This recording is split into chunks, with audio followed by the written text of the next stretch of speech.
দীর্ঘ এক মাসের সিয়াম সাধনার পর অবশেষে শনিবার সারা দেশে পালিত হবে পবিত্র ঈদ উল ফিতর। যদিও ঝড় বৃষ্টি মাথায় নিয়ে ইতোমধ্যেই যাত্রীরা ছুটে গেছেন পরিবারের সঙ্গে ঈদ পালন করতে, তবে উৎসবের দিনেও দেশের বিভিন্ন অঞ্চলে ব্যাপক বৃষ্টি এমনকি কালবৈশাখী ঝড়েরও আশঙ্কা রয়েছে বলে জানিয়েছে আবহাওয়া অধিদপ্তর।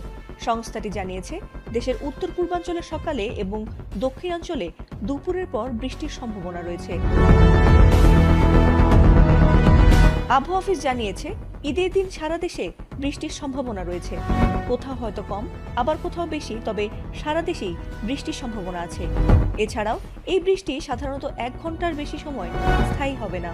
এছাড়াও দেশের ঢাকা, রাজশাহী, রংপুর, খুলনা বিভাগের জেলাগুলোতে সকালে বৃষ্টির সম্ভাবনা রয়েছে। তবে একটু বেলা বাড়ার সাথে সাথে চট্টগ্রাম, বরিশাল এবং সিলেটের দিকে বৃষ্টি হবে। এ সময় 2-1 জায়গায় অস্থায়ীভাবে দমকা হাওয়া অথবা ঝোড়ো হাওয়া সহ বিদ্যুৎ চমকানো বৃষ্টি অথবা বজ্রসহ বৃষ্টি হতে পারে।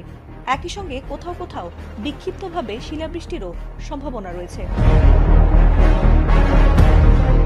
এদিকে আবহাওয়া অধিদপ্তরের 5 দিনের পূর্বাভাসে বলা হয়েছে, 21 মার্চ রংপুর, রাজশাহী, ঢাকা, ময়মনসিংহ, খুলনা, বরিশাল, চট্টগ্রাম ও সিলেট বিভাগের কিছু কিছু জায়গায় অস্থায়ীভাবে দমকা অথবা ঝোড়ো হাওয়া ও বিদ্যুৎ চমকানো সহ বৃষ্টি অথবা বজ্রসহ বৃষ্টিপাত হতে পারে।